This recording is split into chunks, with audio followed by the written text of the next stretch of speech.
go ahead. Now we'll see. This is a test, all you folks out there. We're seeing if it's gonna work. We're hoping. Offline. Wait, hold on. There we go. There we are. You see infinite of us.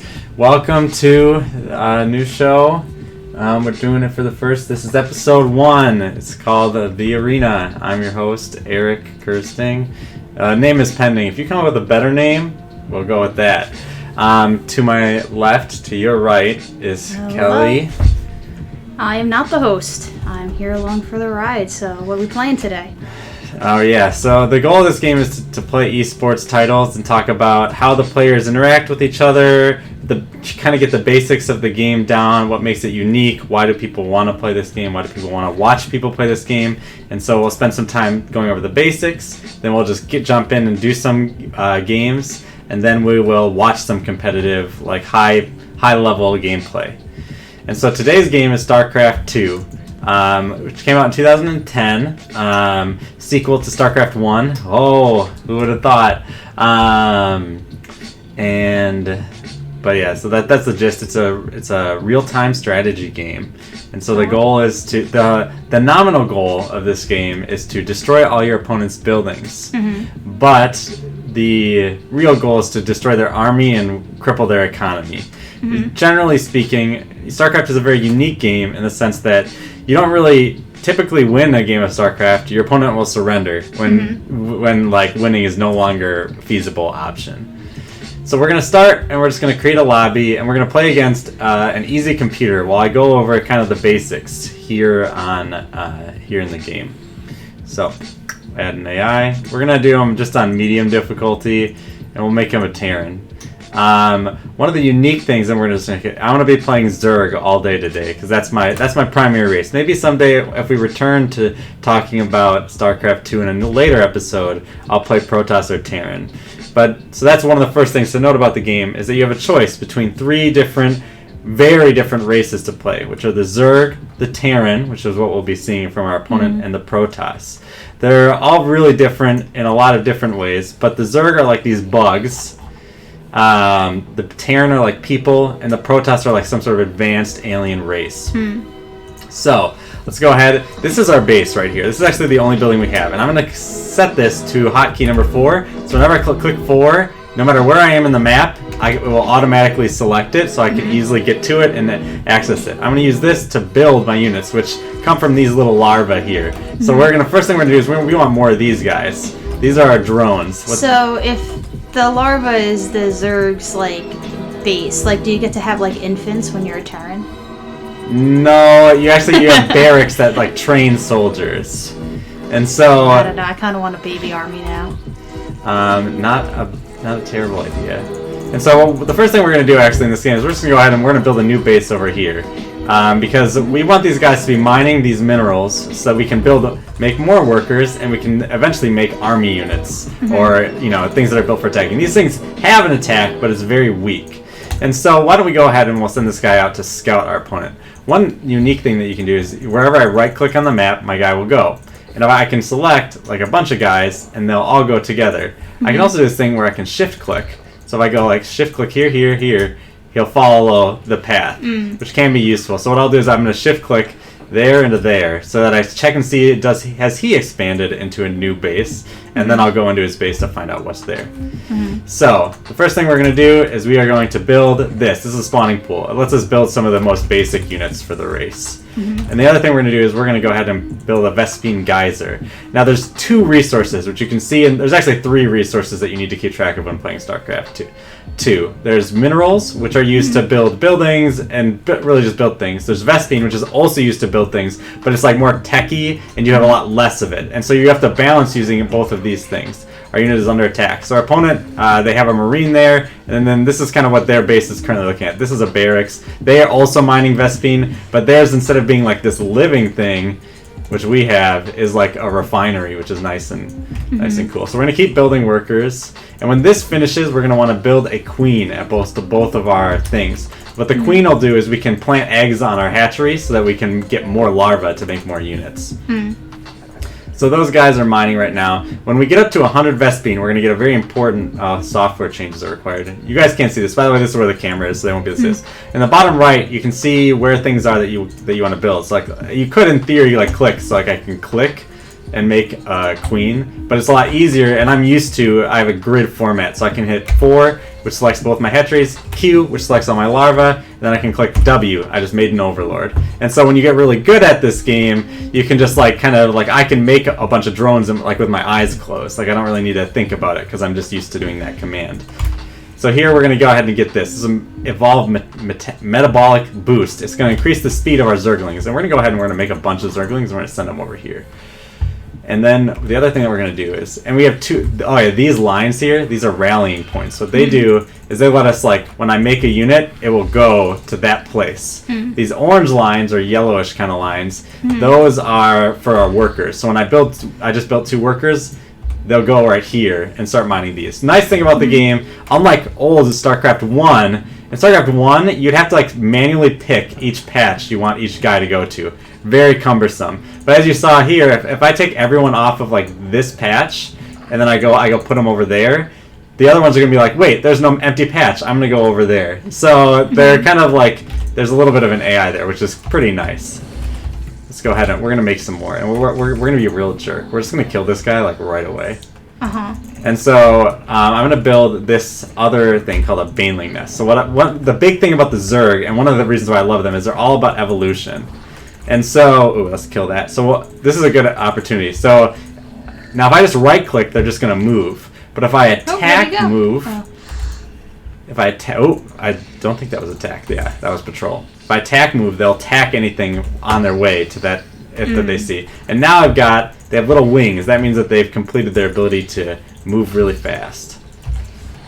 And so, this is something that I generally do. But so if I hit Control F1 on there, and then I hit from the center, and then I hit Control F2 here. Now if I press F1 or F2, I can instantly jump to those bases, which is really important because these queens, I have to select them, then I have to click this spawn larva, and then I put it on the thing.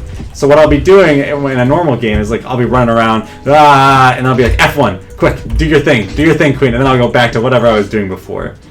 And so I can put all these guys on one control group, and let's say it's 1 here. Then they're all on, so if I click 1, like let's say I'm over here, I just click 1 click, they're all moving. And so the mini-map is super important. So a lot of times, especially when we watch the pros play, they're playing at a super high speed, and they're not always like looking at everything that they're doing. So what we want to do here is we're going to send all of our Zerglings over there. We're going to make a bunch more. And now we have a good example of one of the game's mechanics that's really important, which we see up here in the top right, which is our supply. So this makes more sense for the Terran, and we can look here, they have these supply depots. The idea is that as your civilization's growing, you need to be able to feed them all. And if you can't feed them all, you can't grow. And the way that works for the Zerg is I make these guys. These guys are called overlords. And basically, it's like these bug things are unwieldy, and they need to be controlled. So you need to continually have enough overlords to control all your units. Otherwise, you can't build more. Now, even if my opponent was to kill all of these, I would still be able to control these. I just wouldn't be able to make any more until I had empty supply that I could use. And so now that we have more, we're going to go ahead and we just built a bunch of Zerglings. And what we're going to do is we're going to transform all of these guys into Banelings. Banelings are basically suicide bombers. They blow up, do a ton of damage, but you lose them when they blow up. And is that blow up pending? Or just loading until they're ready to play? They're evolving right now, and now they're little explodey guys. And when their friends come, when the other Zerglings come, he was trying to scout us. Okay, kill that. Okay, good job, guys. All right, so now we got a nice, relatively big army. One thing that we haven't been doing well here, and we'll talk about later, is we haven't been managing our resources well. If you're ever like at 1,500 resources, that should be army. That should be more buildings. That should be more bases. Anything that's in your base is useless. Oh shit. Alright, we're going to go ahead. Come on out. Because we want to surround them. Because we got all these melee guys, and they got guns. So now, we're going to surround them, and we're just going to blow up the army. Now that was pretty easy, because this computer is very bad, even though it was medium difficulty. So we're going to go ahead and... So if you right-click something, it'll attack. So I have them attacking that right now. Now we're going to go up here. And we're just going to go Banelings. Banelings do extra damage to buildings, so watch this. We're just going to blow up stuff. Jesus. And so now our AI opponent may very soon concede to us. Because now we're in his base, we're killing all his workers. He is no longer going to be able to have any money. And without any money, he's going to have a lot of trouble doing anything. And so usually the AI will be like, the AI wants to surrender. Do you accept? And we will accept. We'll go ahead and we'll... one thing we can do is that we can mutate this into a layer. That'll be more important later, but that allows us to go down the tech tree more. And so that is the gist of what StarCraft II looks like from like a very basics perspective when you're playing specifically this race as the Zerg. You want to expand out, oh yeah, this stuff here, this gray stuff, this is like, these are creep, and here I'm making tumors. The Zerg are all about diseases and evolving and biology. GG. That's the universal sign that you have won the game. Do you want to accept? I do. And so, but oh yeah, that gray stuff. What are the unique features of this game? You just click rewind and you can go all the way back to the beginning. But anyways, I just want to say this is creep, and what it does is your units move faster. Like the Zerg units move faster on creep, so you want to spread it as well as you get to see whatever's on the creep. And so that can be useful because the Zerg are really bad at. They're kind of like the Dothraki in Game of Thrones. If you're aware of that series. Nope. That's okay. The Dothraki are supposedly they're use horsemen. They're kind of based off of the Mongols, and so they're really lethal in an open field. And the Zerg philosophically are kind of like that too. They want to surround you and overwhelm you. And so the Zerg are really bad at creating walls or turtling. But the Terran are really good at that. Normally, if a human opponent would wall off this ramp so that I couldn't get my Zerglings up it. Okay. And so the Zerg are always going to be trying to expand out wide really quickly. They want to rely on speed. They want to rely on the fact that they can build up a fast economy really quick and use resources. But everything they do is kind of inefficient as a result. And that's the gist of what the Zerg are. Let's see, what do we got for time? It's only 3:14, so we're going to go ahead and we're going to play another game against the computer, and just to kind of warm up a little bit. So one of the best ways to get better in this game is to So watch your replays, because you can see where you went wrong. So any questions so far? Maybe not from the crowd, though. If anyone in the crowd does have any questions, you can feel free to ask them, and Kelly will do her best to answer. We're going to play the Elite, the hardest computer here. Don't worry, it's very easy. The computers are not very good at playing this game. Though if I'm not paying attention, the Elite will run me over. They actually will spend all their resources and stuff like that. But any questions so far? We'll get to that once the thing loads up. Oh yeah, you want to be like, what's that thing? Or something. Yeah, that makes sense.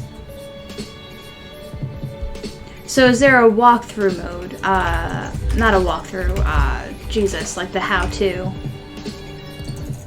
Before you just get to this. Scout. You mean could you learn this game? Oh wait, why isn't this control? Because right now you're hopping in telling me about the hotkeys, but not necessarily how you learn those hotkeys. So actually that's a good question. So I'm going to pause the game. And one thing to note about, you can learn the hotkeys in the hotkey menu. Right. Here. And now I have it set to grid, and specifically grid for Eric, because I have my own hotkeys and stuff. But typically a player will learn this game maybe through the single player campaign, where everything is much more streamlined and simplified. And you kind of learn the basics of both what the units do and how you do and how you build stuff. And there's NPCs there to be like, oh yeah, you want to build a barracks so you can build more Marines and stuff like that. Because our goal for this show is kind of to really dive into the esports aspect. Right. We're less concerned with the exact functions of how do I learn what right click does, and more concerned with how do I watch and kind of play this thing at a higher level. But there definitely are tools within the game that you could go through that with tutorial help you get better. Yeah. That's a good question, though, and because this game is incredibly esoteric the first time, when you're coming into it the first time, because it's just I can tell you that the goal is to kill your opponent or whatever, destroy their army, destroy their buildings, but it's how you get there from point A to point B is really difficult if you've never really played this game before. Let's go ahead and let's continue. So, why when I click 4? Oh, that's because my hand was just in the wrong place on the keyboard. I was clicking RA, and of course that does nothing. Alright, so we're gonna go ahead and keep building drones. I think one thing that would really bother me about this game is like you get like, oh yeah, I've got so many resources, so many things, and then suddenly you see your opponent like, oh, so do they.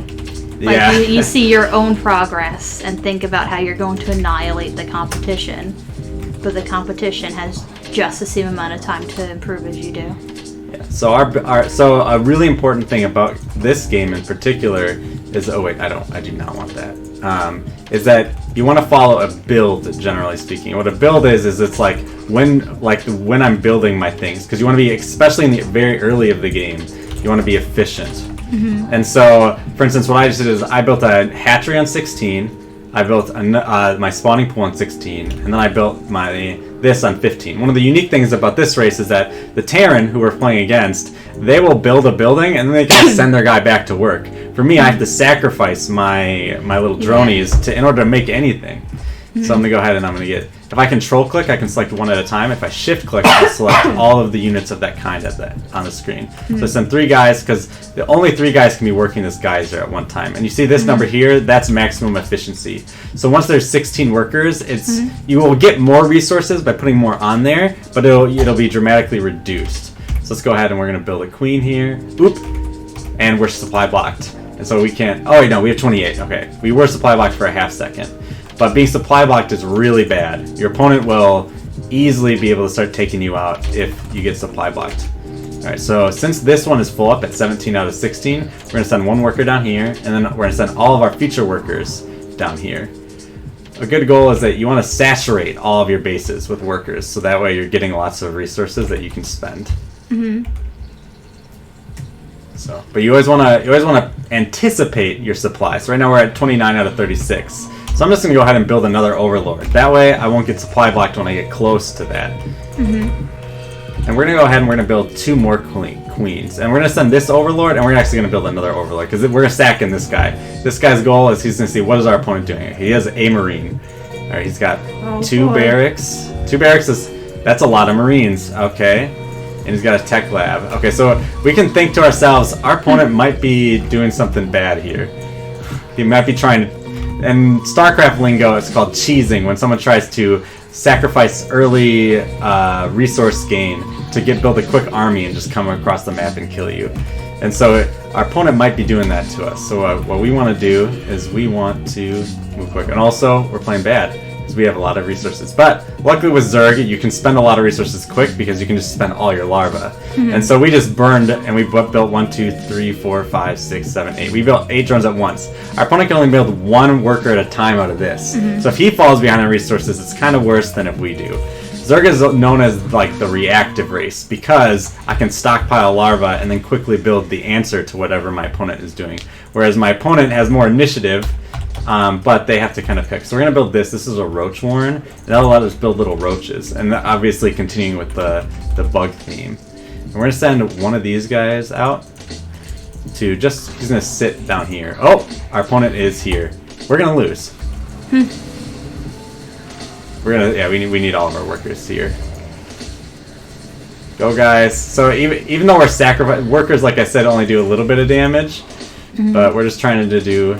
everything we can right now, and we're just gonna build a bunch more. Alright, we built a bunch of Zerglings here. It looks like we're actually gonna hold this off. Alright, so an important thing to note is, I should have them target 1 at a time, because once there's only 1 there, then only 1's attacking, right? Alright, so that was bad. We lost a lot of our workers. We only have 19 now, but the good news is we survived. Now we have all these guys, so why don't we send them across the map? And we'll see what damage they can do. It's just a classic counterattack. Our opponent just lost their army, but so now we have an opportunity to perhaps get ahead. But we're going to rebuild our workers while we're doing it, because one of the best ways to win a game of StarCraft is when you're ahead, get more ahead. Oh yeah, those 4 guys. I think we have a bigger army here that they're running. All right. But actually they might win, because they're able to attack. Let's see. Oh yeah. Okay, so what we want to do is we want to build our roaches. Roaches are going to be, as their name implies, they're a much sturdier unit than those little Zerglings, and they have a ranged attack. We also want to put more guys in our geyser here, And the reason why we want to do that is that the roaches, they cost 25 Vespene each. The Zerglings cost no Vespene. They're only minerals. So, the other thing about the roaches is the Zerglings cost half a supply each. They pop out as twins from the eggs. And they cost 1 supply. But the roaches, they cost 2 supply for 1. So that means I need to be more conscious of my supply, because otherwise I'll run out really quick. Roaches are known as are very supply inefficient units, meaning that like if there's actually a maximum, you can't just have supply forever. It only goes up to 200, and then you're capped. No matter how many more overlords I build, I'll still only get 200. And so if you have an army of 200 supply worth of roaches versus, let's say, 200 supply of queens or marines, the roaches are going to be worse because they're supply inefficient units. They're not as good for their supply. These guys, fitting with what we talked about, they can turn into Ravagers. So we'll turn this guy into Ravagers. And Ravagers are like roaches, but they have an artillery strike, which can be useful, but I'm really bad at using it. Because, like, one of the things is, like, it's hard enough to, like, click my units and, like, get them to attack there. And then I have to worry about this guy and be like, okay, now you shoot there, right? Like now imagine, like, we got 5 of this guy. And the nice thing is I can select all 5 and shoot in one spot at once. But we have a lot of drones now, which is good. We want to get our economy back on track. And one thing we're going to do is we're going to make that into a layer. And actually, this one's now a little inefficient, so we'll send 3 more workers up here. And we need more supply again. So this is our creep tumor, and our creep tumor can spread out more creep, which can be useful. And so I'm shift clicking her so that she'll build a bunch of creep tumors. Then we're going to send 3 guys over there, and we'll send 1, 2, 3 guys over there, and now those are mining for Vespene, which is useful. All right, and now we're going to be building up a nice big roach army. Now the one thing to note is the roaches are way slower than those Zerglings we had, right? Yeah. So we're going to want to upgrade. We can upgrade them by giving them speed. And so, like I said, the name of the game with a lot of Zergling units is to upgrade them so that they're better than to evolve them in a sense. Oh yeah, here. And we'll keep doing that. That way, if our enemy has more trouble sneaking up with us. The other thing we might want to do is we might say, okay, we have a lot of resources. Let's go ahead and get another base. So if anyone in chat has any questions about what I'm doing or why I'm doing it, so this is the Evolved Glial Reconstitution, which increases the movement speed of these bad boys.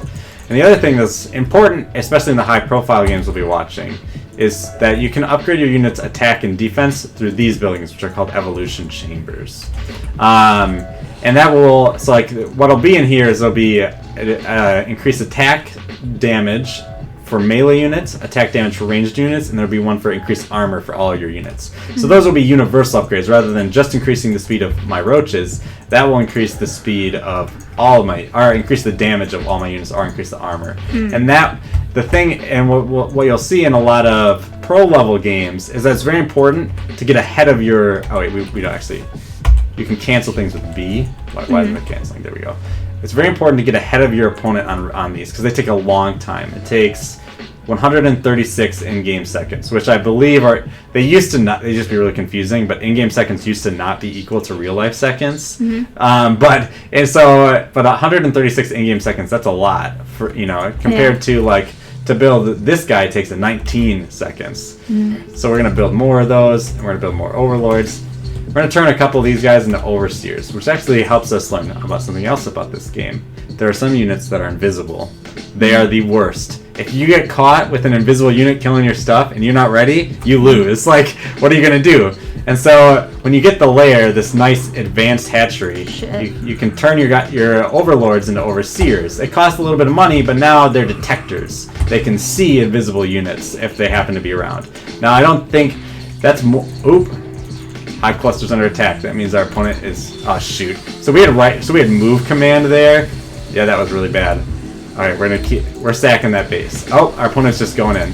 So I had move clicked there, which meant that they were just instead of attack clicking, and so he got a lot of tempo on us.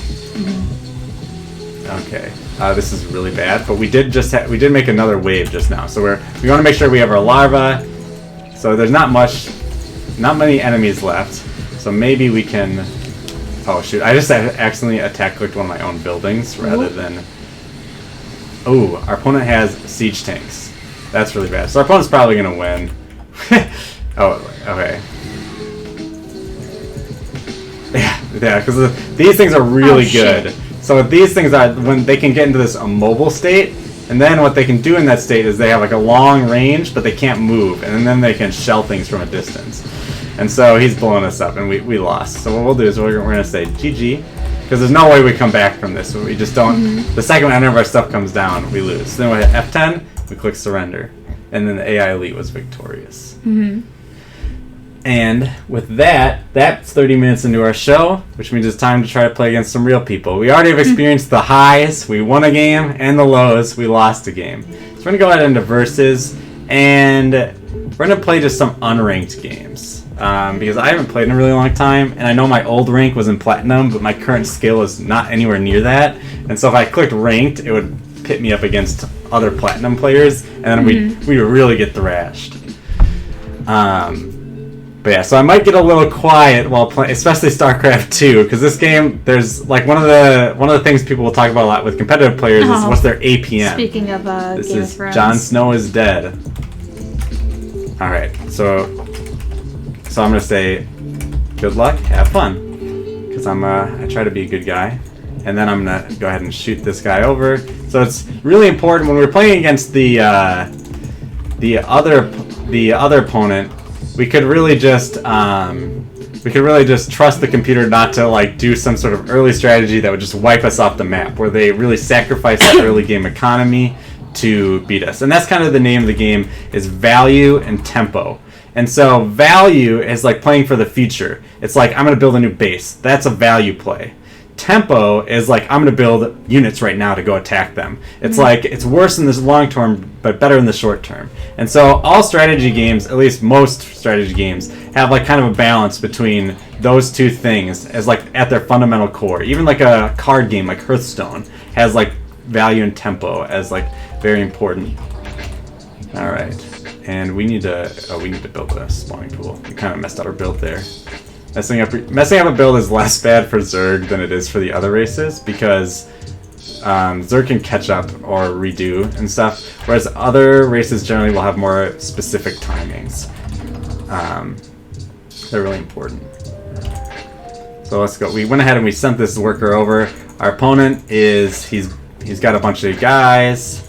We're just gonna go shift click him all over here, and so actually we're being cheesed, I'm pretty sure. Because our opponent is smart, right? We're building the spawning pool right now. Why isn't he building a barracks here, right, to build the Marines? So you know what that means? Oh, there it is. Oh, that's the engineering bay. That's extra bad. Let's go ahead and we're just going to attack that. Until, yeah, then he attacks us. So what that means is he likely built his barracks somewhere. They're on the map somewhere. The nice, I have to build on creep. He can build anywhere he wants. And so, yeah, the problem is while talking to you guys, I have neglected. Yep, he built a command. What? He walled us in? Okay. That's interesting. Alright, so what I'm going to do right away is I'm going to build a couple Zerglings, and then we're going to go ahead and we're going to build that Roach Warren. Because Roach Warrens are kind of good for early game defense. Because like I said, they're kind of hardier units. But this is, I don't know what our opponent's doing. Like, this is a base. Why is he building a base there? I don't know. But what I do know is that these guys can come attack the base. Oh, he didn't even. Oh, I thought he was trying to wall us off. He didn't even wall us off. So I'm gonna attack click over here in case something comes. Then I can worry about it. So we're gonna build more queens, because as we saw last game, the queens really helped us with some early defense, and we have no clue what our opponent is trying to do right now. But we do know that he built that base, which was an interesting decision, and we're supply blocked. Now that's really bad to be supply blocked right now. Oh, we win. So I don't know what our opponent was thinking, but he tried to build a base. Let's rewind. Well, and we're gonna go ahead. We have a 3-minute game, so let's go ahead and we're gonna watch it at ×2 speed. All right. So I said good luck, have fun. Our opponent didn't do anything. He's building workers. That's what he should be doing. We can actually watch and see how Terran works. And so he goes and builds a supply depot, and he starts building this, and he's gonna send these guys back to work afterwards. He sends this guy out. And oh, one of the nice things is when you're watching the game, you can go ahead and look at the resources tab to see who has what, or my favorite is the production tab. So you can see he's making a worker, I'm making a hatchery. Now I'm making 2 drones. You can see that up there, which is useful when spectating, and we often when you watch someone play. And so Yeah, let's go ahead and speed this up a little bit more. We just watched this. Yeah, he just started building that. He was doing nothing else on the map. I don't understand. The funny thing is, like, I just don't understand why he did this. Oh well. Either he was bad or he's just trolling or something like that. But he built a base in our base. We killed the base in our base, and we won. The thing to note about that base that he built, it doesn't build attacking units. It only builds more workers. So it doesn't really make sense to build it near your opponent. There are times where it makes sense to build something near your opponent because then your units get there faster and they have less of a chance to defend. Because there's always a classic defender's advantage in these kind of games because let's say you and I are both Zerg and we're both building Zerglings. If you attack me, well, the Zerglings I've most recently built may be here to help fight while your Zerglings are across the map and still have to run all the way over. So defender will always have like a little bit of initiative or tempo advantage as a result of that.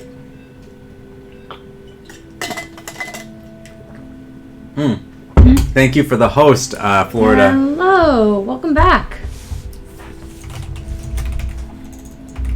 Okay, so once again, we're gonna good luck, have fun. Send this guy out. Shoot, what race was he? I don't know.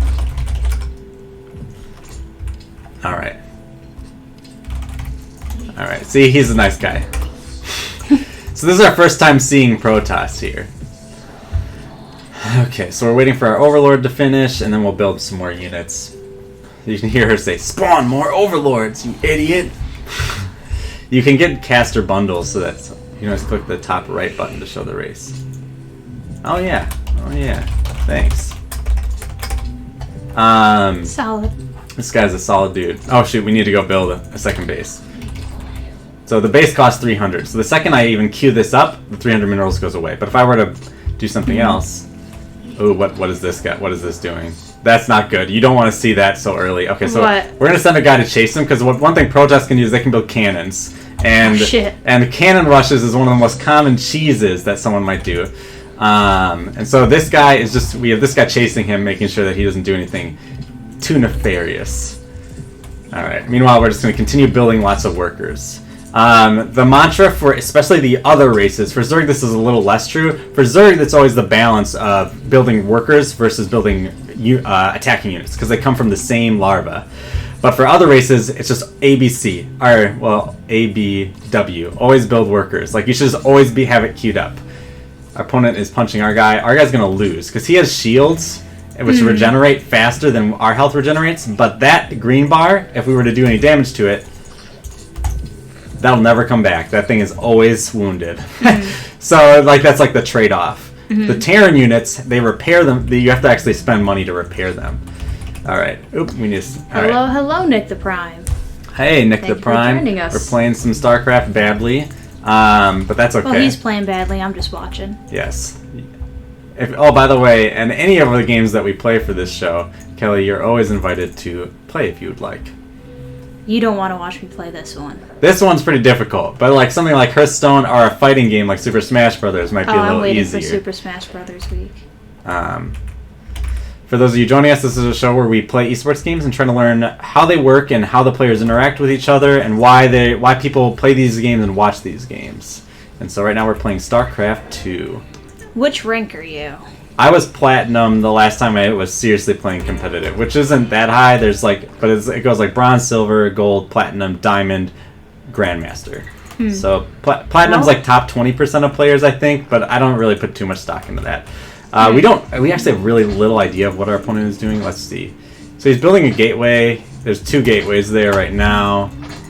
Our opponent, and he hasn't actually walled off. So if we wanted to be really mean, we could just run our units. He should build a wall. You shouldn't be mean. Yeah, what he should do is he should build a wall here and then put a unit like next to the wall, so that way we can't just run in with a bunch of units. But that's okay because we're playing chill. He's playing chill. He saw us early expand, and so he knew that we weren't gonna, because we spent early resources to build this base. So if he sees us do that, though, he knows we can't have spent early resources to attack him. And so that's how a lot of he did wall off. He walled off over there. All right, so that unit can attack air units, so we want to fly away, little Overlord, before he sees you. Wow, he's slow as shit. Yeah, they're not very fast, but they can move. Most of the other supply things, like that's their supply thing, it's stuck. You can't move it. So we have an advantage in that regard. I didn't see very well any tech that he was building, but he did make a bunch of gateways. So what we're going to do is we're going to circle him around. And so that way we get a better idea of what's in his base. Okay, but now we are really behind on spending our resources. So we're going to go ahead and build a roach warren. When in doubt, build roaches. That's a good rule of thumb. We're also going to expand this. We're going to go ahead and we're just going to build a bunch of these. We need some more overlords. And we want to get more Vespine because we're going to go into Hydras. Hydras are like a really good catch-all unit because they can attack air and ground and they have a long range. They're a little fragile, but with the roaches that pairs well because the roaches will be in front, they're a little bit faster, and they'll take the brunt of the damage even though they don't dish it out too well while the Hydra's staying back. That's like one of my go-to strategies is Roach Hydra. Let's go ahead. What? Look at them go. Oh, there's somebody here. He sent a unit. That's why they were running around trying to attack something. All right, go ahead and oh, I don't have enough energy to. There we go. Okay, we're gonna send. Actually, I'm gonna keep this queen here, and then we're gonna build some spores. What spores are is it's like an immobile thing that can detect, which is good because you're always terrified that your opponent's gonna just walk in with some invisible units and kill you. So they can detect and then they can attack air units. So that's useful in two regards. My opponent has built a Twilight Council. That means he could be going for invisible units, but that more likely he's going for Blink. What Blink is it can make these guys go blink, blink. They can teleport around the map a little bit. Okay. I know that spell. Yes, that's a spell in Dungeons and Dragons, the game that we play on Mondays. If you like our personalities, you can definitely. If you don't like our personalities, well, you can still watch Dungeons and Dragons because it's cool. All right, so I'm gonna go ahead and do that. We're gonna go ahead and get our evolution chambers here. Yeah, so if I try to build something not on creep, they're like, "Hey, you got to build that on creep, you idiot." So. Are we gonna die? We will probably lose this game because I'm playing very poorly. Like, remember how I said always spend all your resources? Look at how much I have. So much right now. He also is asking when you're gonna drop that third base. I did just now. It's right here. Cool. And so I add it to my hotkey group, and then I click Control F3, and now I can just quickly zip between all the bases. And so you'll see, like, I press F1, click this guy, X, like that, really quick. It's very useful. Keep spanning out. What we got? Oh, they have. Yeah, we haven't built any army actually, so we lose. What did you do? We really did not play this game well. We won the last game because our opponent was really incompetent. All right. So this is a pretty big force, but to be honest, like with just these resources up here, I could build a bigger force, and that's why it's important to always be spending your resources. So we GG because we know that we can't win at this point, and we're gonna click surrender, and then we're done. And that's no. And that's StarCraft. So now let's try, and we'll cheese our next opponent. So is it considered like cheap to cheese? Or is it a valid? It depends on the level of play. When you're just playing on the ladder, the thing about cheesing somebody is that you're not really getting better at the game. Like you're getting better at cheesing maybe, right? But you're not getting better at the fundamentals, which are about like building a strong economy and out-muscling your opponent. Because really the easiest way to win a game of StarCraft is to just have more stuff. If I've got more than you, I win. And so because that's like the right way to win, some people consider it wrong to cheese, or like that you're not getting better, so you're not really playing the game the right way. But at the highest levels of play, players will cheese each other all the time because it's a mix-up in the strategy. Like you expect me to zig and I zag, and then I get you. And a win is a win, right? Yeah. Like it doesn't matter if I win in 15 minutes or if I win in 2 minutes. Like I win. Because like I'm curious because you mentioned how the point of StarCraft is to have a good economy and blah blah blah. But in the end, the game ends when someone makes the other one beef it. So how important is your economy when the thing just relies on attacking the other? Yeah. So the reason why economy is important is if you defend a big attack from your opponent, you will almost always win. And so that's why like. Okay, I gotta focus just for a second. Okay, so that's why it's really important to like have good economy chops, because otherwise you're gonna lose a lot of games. Because if your opponent, like we said before, defender will have an advantage because you have to move all the way across the whole map in order to. Also, let's go ahead and get like fun our opponent. Come on, you. There we go. And then the only three. This can only R Bay. I don't know what that means. I'm gonna check it. All right. Maybe that means beef it. So this time, we're going to build a spawning pool. Right back at you. We're going to build a spawning pool first. Another nice person. Alright. All right, back at you. Okay, well that's good to know. So we built the spawning pool first to be defensive. But we're going to go ahead and we're still going to fast expand. Alright, so now that we have 18 out of 22, we're going to go ahead and when we get to 300, this guy's going to be a new base. This is how ideally you should be playing the game. It's like spending minerals, even like being ready to spend them before you even get it. So there we hit 50. I was already queuing up a guy. We hit 25. I build another guy. Build another guy. You want these to be at like 0 at all times.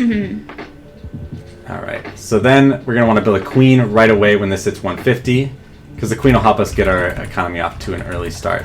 Oh, and this guy. So we know he's walled off because our drone couldn't go in. So our opponent walled off. Ooh, triple. Oh wait, that's actually not good. So triple supply depot there means that our opponent might be cheesing us. So we're gonna go ahead and we're just gonna build.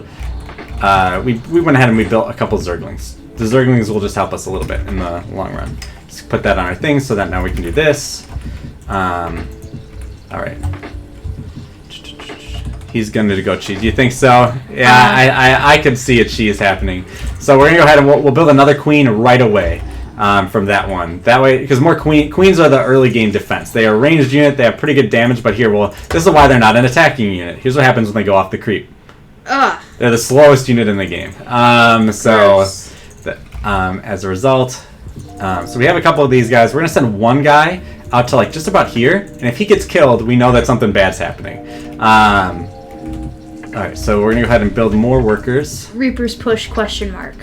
It could be Reapers. The Reapers are this unit that's really mobile but really fragile that can jump up cliffs. Normally you can't jump up cliffs. And so obviously that's a good thing to have, or a good tool to have in your toolbox. So we're sending this guy down here, and all of our queens except for this one, we're going to keep there. Okay, now we're going to get Zergling speed. We're going to build some more Zerglings. And because it's Terran, we're going to go ahead and we're going to build a Baneling nest.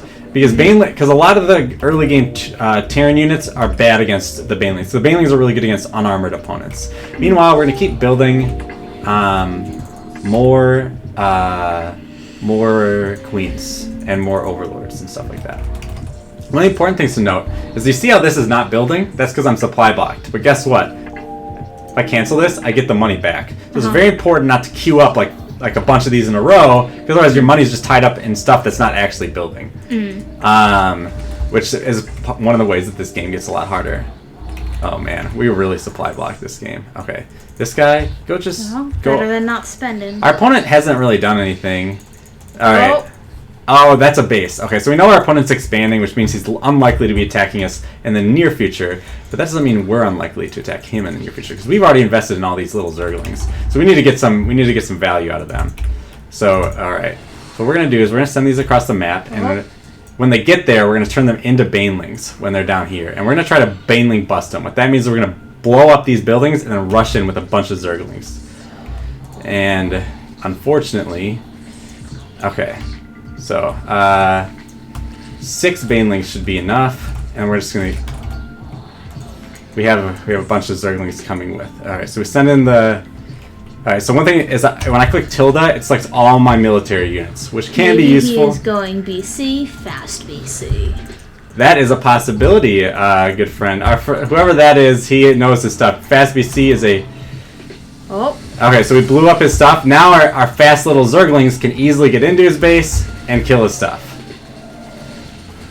Because Zerglings are obviously really bad against that wall that he had. So one thing we want to do is we want to go get economic damage. So we want to send them into his mineral line and try to kill all these workers. Because that's how he's going to win the game, right? We want to kill that. That'll kill our Zerglings really fast. But it has very little range when it's in that immobile mode. Which is good for us. Alright. So we killed all of his workers for the most part.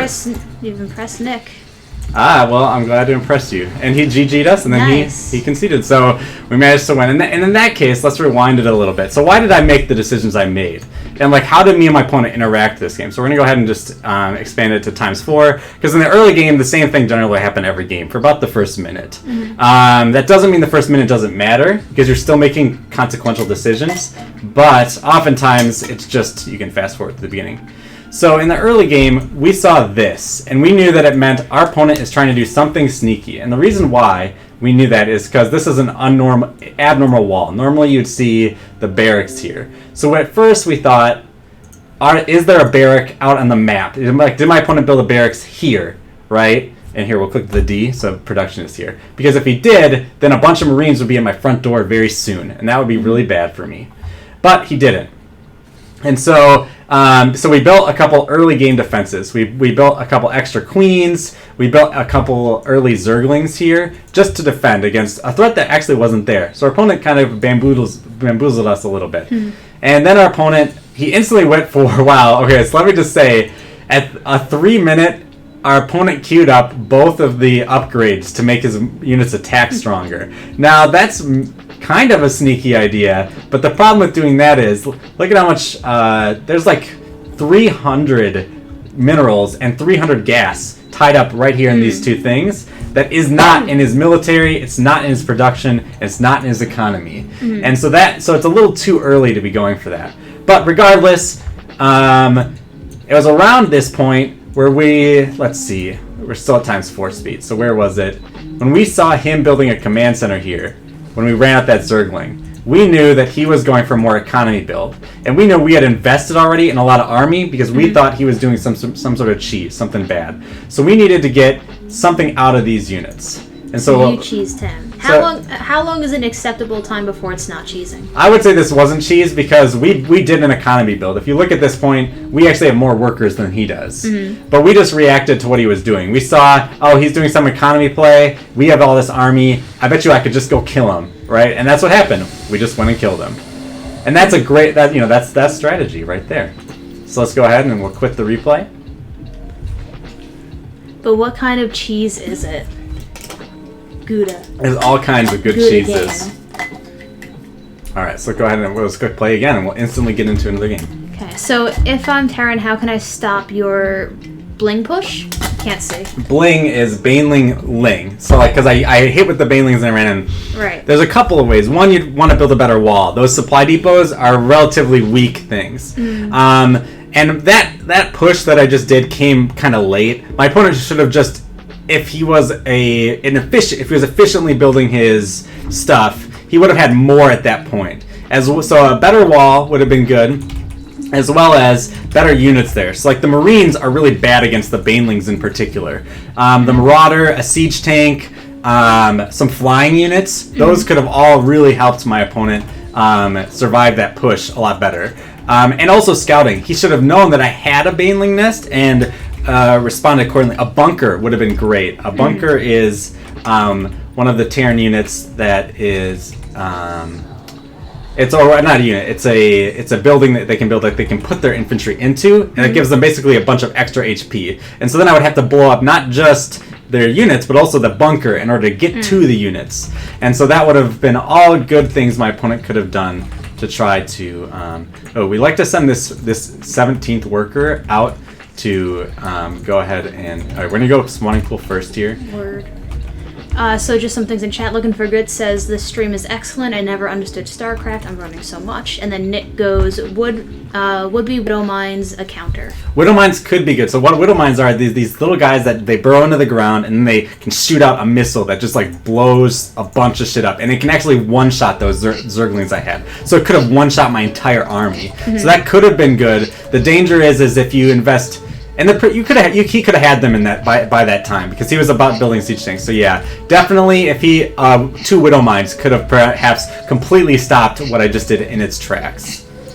Nice. Okay, so we have a Zergling here. We actually managed to sneak in. We do not see a barracks. We are concerned. So I just built one more drone. Oh, he locked us in. Oh, what a jerk. Okay. All right, we're gonna go ahead and we're just gonna steal his gas there because that thing's already dead. Okay. So send a couple workers here. All right, build a queen. This will be done soon. Did I put that in? No, I haven't. All right, hotkey that. Put that in. All right, so we're doing pretty good. All right, we're gonna go ahead and build. Oh wait, I wanted to stop building workers. All right, so that's okay. We need to make sure we don't get supply blocked. All right, we're doing pretty good so far. So we're just waiting for our supply block to stop so that way we can build more stuff. Okay. I have to send you this paper talking about people using Twitch to learn strategy, because I used it for the one for Tammy's class with Twitch for the digital humanities, and I feel like this would really, like, reading that would be really nice with this in mind. I'm scared of my opponent, so I'm gonna go ahead and I'm gonna build this thing. It's called a spine crawler. It's a little stationary defense that will help with the early game push. Go ahead and continue though. What was the paper about? Twitch for education purposes, but I was writing paper for education purposes, as in how can we use it in the classroom. But this was Twitch for how do I learn how to do things in the game, not necessarily for classroom purposes. So having someone just to kind of like live answer strategy-wise is interesting. Mm-hmm. All right, we're sending our guy in. He's got a barracks here. He's got an engineering bay. He's built a lot of supply depots. Mm-hmm. So again, I'm just going to note, because we're playing on unranked, we're playing against presumably a lot of... Oh, he's just flying over. Shit. This thing can't attack, but he can fly at places. So we're going to go ahead and we'll attack this for now. Word. I will find the paper. It's on my computer somewhere. I tried to like you on Facebook, but I don't think I saw a proper thing. I saw an event, so I'll figure out how to get that to you. But I followed you on my personal. All right, so we're upgrading to a layer so that we can get Baneling speed. Our opponent is kind of like our first opponent today, who did kind of a weird thing. And that's okay. People do weird things sometimes. That's one of the nice things about Starcraft, is it's really a canvas for you to express yourself. We're doing pretty good. Oh my gosh, it's a planetary fortress. Okay, so that thing can attack eventually. I did not realize that this is what my opponent was doing. That was a good, kind of a neat strategy. But the thing is that it's on fire. It will die eventually because it's on fire. So what we want to do is we want to bust out of this. So we want to bring over our other queen. Alright, so we want to keep getting more. Let's go ahead and we're gonna build some Zerglings. Oh, we're supply blocked. We're not having a good time this game. I'm not playing very well, which is okay. That happens sometimes. All right, we're gonna build Hydralisks, which are a good unit. Okay, this should be able to hit that, and then back up. Okay. Yeah, he's gonna. Okay. So we really need this Hydrogen to finish, because that will give us a ranged unit to help take care of this. But this is kind of a bad spot. Oh, the other thing to note is that thing can't shoot up. You know what that means? We'll go ahead and build this Spire too. Nice. And we're gonna go ahead and we just built a ton of workers. Too many actually. But this thing can shoot up. This little missile turret. Our opponent is kind of smart. I'll give him that. He's got a pretty well thought out strategy. The thing is that we win by having more stuff, right? He does not have very much stuff. Like, he may have this neat little trick, but the thing is if we just chill out here, we make sure that we've got a lot of workers, and we're mining everything, and we're spending all of our resources, we will eventually just be able to run over and just kill all of his stuff. Like, if this is his whole army, we're gonna easily beat him. So he spent all these resources to do this. The thing is that I think if I just get a big enough army quick enough. Also, we need to build a bunch more overlords. That is our biggest problem right now. Alright, we're going to get a ranged attack upgrade, and eventually we will bust out of this. It'll take us a bit though. But this is an exciting game. Like, I don't know what's going to happen. Like, I'm scared. That means that it's a good game. Like, if you're feeling like a little stressed. So one of the things we can do though is these things. Oh, he's building something over there. What is that? We're gonna go ahead and send this over here. God, I get like anxious bunker. Watching the Overlord. He's got. Okay, so he's building a bunker. He's trying to bait our units out. He wants us to overcommit, and then he's going to. There we go. Okay. One second.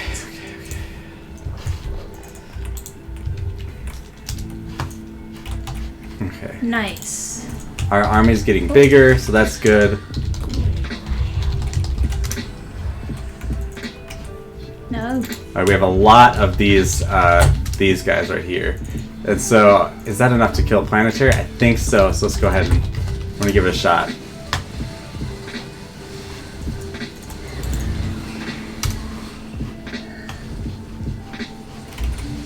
We're gonna build more. We're gonna build some. All right, we took it out.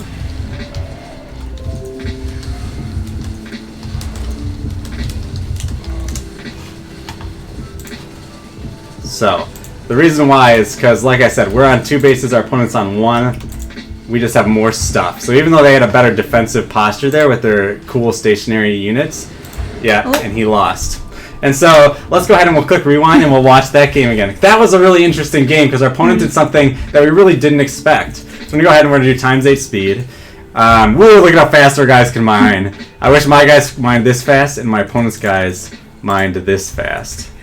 That would be nice, but that's not how the game works. So Nick was down the queens, not helping her brothers. Well, the queens are useful because they make more brothers and sisters. And so, one thing to note is I knew, so like, I'm not trying to, like, this guy clearly was a relatively new player doing some kind of cheeky strategy, but I knew that his strategy wasn't very good when this never got cleared. So he only had one source of Vespene the whole game, and you need Vespene to make the high-tech units. So I knew my opponent couldn't do, like, some sort of nuanced strategy without it. And so that's just something to note that but anyway, so times 4 strategy. Our opponent's over here. He's also doing this strategy where upgrades Neo Steel armor, making his structure stronger. Let me just put it this way. That's not a good upgrade to get usually. But our opponent went for it because he was going for this cheeky little strategy. And the thing is if I had been smarter and realized what our opponent was doing, look at how low of health this thing is. Like, we almost were able to kill this before he was able to finish the planetary. But, alas, we were not.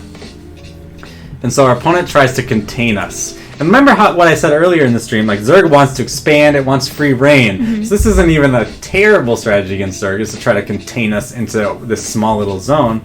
The issue was, if we're looking at supply, and this will be really important when we're talking about competitive, we have 65 supply, 20 army, 45 workers. Our opponent has 3 army, 28 workers. And so you can see there's a big discrepancy. Both, we have a bigger economy because we have more workers, so we're getting more resources, and we have a bigger army, which means that we should be able to win a straight-up fight. What our opponent has invested in is this. Right? And he has to win with this. But the thing is it's too far away. We can just keep doing our thing while he's doing this.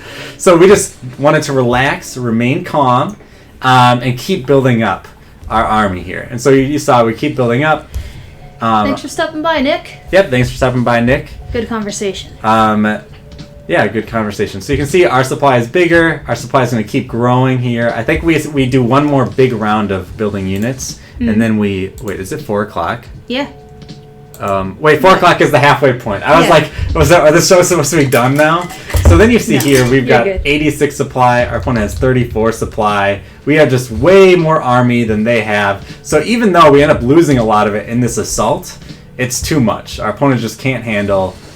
I targeted down this first because it was doing a lot of damage. But then once we took care of this, those queens died. Yeah, the queens did help fight in that fight. They were the meat shields. Yeah, they were the meat shields. And then we ended up winning this fight here with our Hydras coming in. And we have some Zerglings to help clean up. And so our opponent tried to contain us. And the way that we won was by not overreacting and just building up a strong force and breaking that containment. And our opponent knew that once we had broken this containment, he's economically behind and he has lost his leverage. And so that's why he forfeited. He didn't say GG though, and that was bad. One of the neat things, you can go to these graphs, you can see like my army value. Look at how much more it was than his over the course of the game.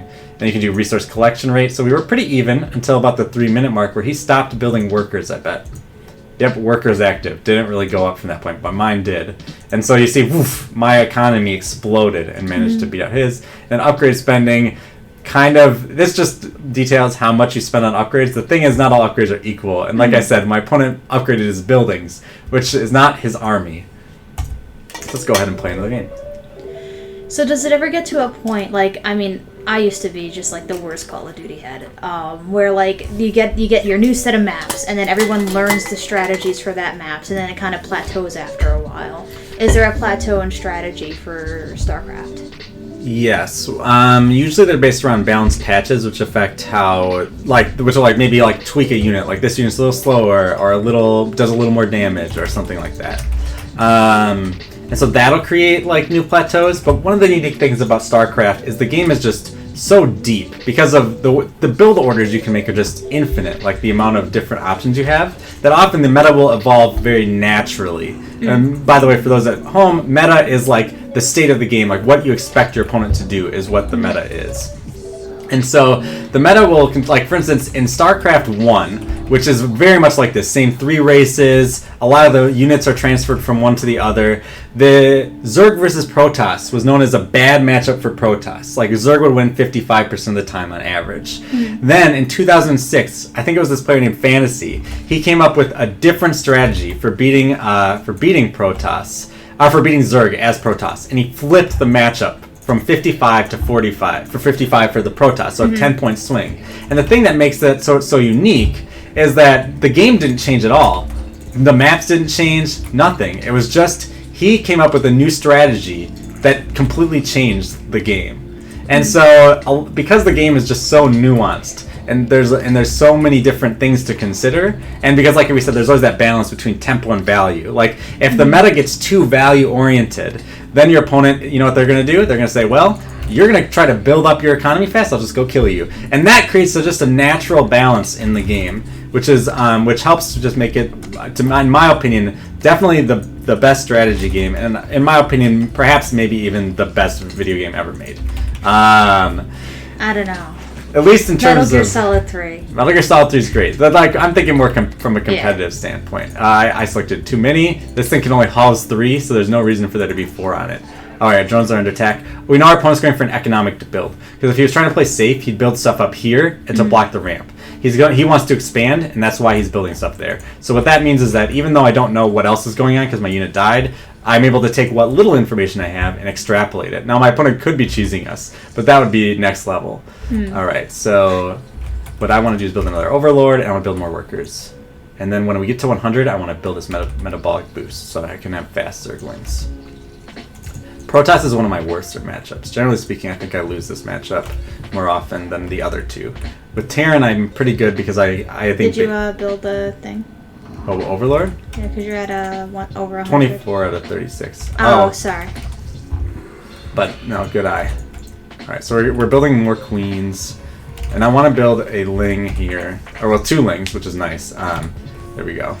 I know what you're talking about. You're talking about the upgrade, which I actually had not built. Alright.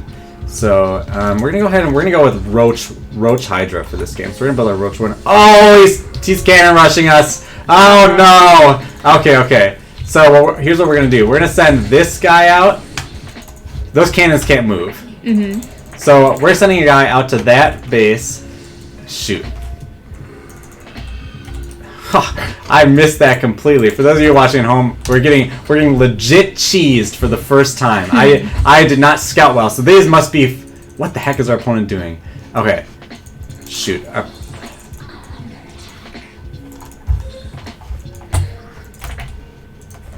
Okay. So we lost our base. This is really bad. The thing is, our opponent had to invest resources into that. So what I want to do now is I just want to build some more stuff, and we just want to don't panic, right? That's very important. Our opponent is again trying to contain us. People don't like playing against Zerg sometimes, and so they'll do cheeky little cheesy strategies to try to stop the Zerg player from doing what he wants. Oh, what happened to my guy out on the map? Oh well. Did you wish the person good luck, have fun? Oh yeah, good luck. It's too late now. He's cheesing me. He'll take it as sarcasm, unfortunately. All right. So again, our goal for this game is we're going to try to break this containment. It's going to be harder now because we've we want to spread our creep. He can't build on creep. So if I spread a creep around my base, that's really good for me because then he can't build those cannons around. But we're at an unfortunate impasse here where our opponent is just he got us. He boomed us. And so we're going to keep trying to build out... I'm going to need to focus. This is going to be a hard game to win. Yep. He's like, oh, you can build static defenses too. And so we built these right away because these actually will outrange the cannons, I think, by a little bit. And we can actually do this with them. We can move. They do move around really slowly on creep, and then we can burrow them in a new spot. and so that can be useful. And we'll keep these guys at the top of the ramp. They're here to help us win the game. All right, so now that we got that done, we have a lot of resources. We want to go. Ooh. Oh, you have too many resources. Spend some of that shit. Yeah, we're gonna go with Spire. What that means is we're gonna have flying units. Now, those cannons can attack flying units, but you know what flying units can do? They can go around, and we're gonna go try to kill our opponent as fast as we can. The other thing to note is even though these things do cost gas, they don't cost very much gas. All right, I still see how fast can we kill this. Pretty darn fast. And then we'll just retreat for a little bit. These units will recover their health.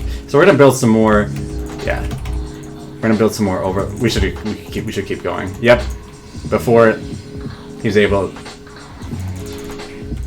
All right. So now we can kite. What that means is we're back up a little fire. Those are melee units. So you see how they're not getting very many attacks off.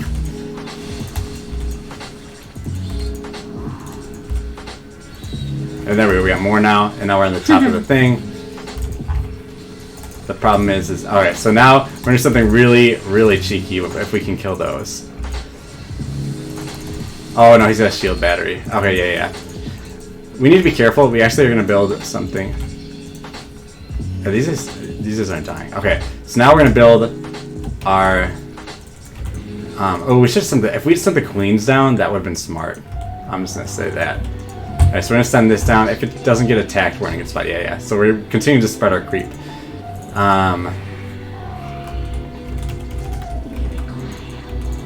Once our queen's finish. Alright, so this is just for detection. He doesn't have any air units, but just in case he tries to. So these guys, we'll wait for their friends.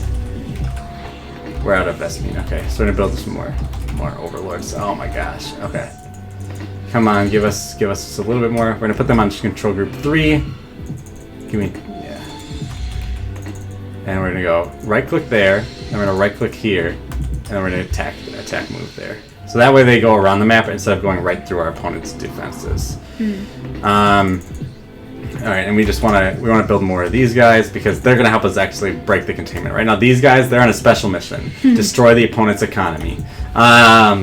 If my opponent is not built any defenses at their bases, these could legit just kill all their workers. They have they're like a bouncing attack, so they're very good at killing workers pretty quickly. Oh, he has built defenses though, but not okay, not there, not yet. Okay, so there's nothing here. Okay, that's really good for us. Holy crap, he built a lot of workers. There were a lot more there than we expected. No, guys, attack the workers. Alright, our guys should be able to kill this one. That guy can't attack air units. Yep, they crowded all of them around, though. We should just one more attack. Okay, so he crowded. Oh no, you're a goner! Okay. So now he's brought back his defenses, but you know what that means? We're gonna click these guys home, and then we have a big enough army here. I think we can take out what our opponent has here. So see that thing? It's powering all of that. So if we can just take out that, all the cannons will be depowered. Okay. Nice. We broke containment, and we have a bigger army. Did our guys scout anything special? No. So okay. So now we want to take these guys and go kill that one because that's also powering. Oh no, not all of them. Shoot. We'll be okay though. Oh, kill that. You two, all of the guys. Because the thing is, killing the cannons, they'll keep attacking. Once we do this, the cannons can't attack us. Yeah. So, okay, we quickly take out this, and we need to expand. What are you doing? That ain't gonna help. So he's trying to rebuild the power and repower those things, but it's too late. The damage is done. Okay, we have a decent sized army. Ooh, we actually have a pretty big sized army. So I can take out that. That's a lot of roaches. Okay, yeah, go ahead, guys. We're gonna go ahead and we're gonna attack. But these things way faster. We're gonna actually go ahead and they're gonna go ahead and attack over there. Oh, you guys too. Alright, well, we'll have them attack here, all of our units, and except for these guys. It's kind of going to get confusing because I have a thing that allows me to select my whole army. It's actually not a good thing, though, because you have so many resources. I do have a lot. Oh, yeah. So he has a pretty big army. So we're actually not going to be able to win right now. Oh, no. That's bad. He's building air units. We do not have very good air defense right now. Oh, but we can... Alright, these guys are suicide bombers. These might be able to win a straight-up fight here. We can at least take out this cannon quick.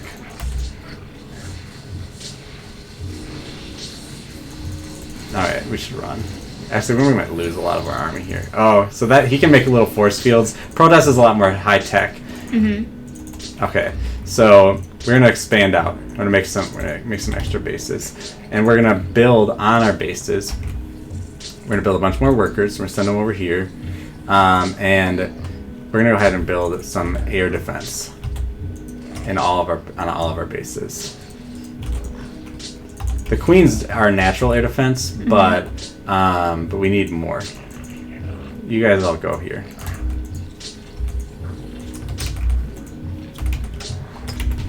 Whew, this isn't one of the probably the most intense game we've played today so far. I don't want them to go here. I want them all to go here, and then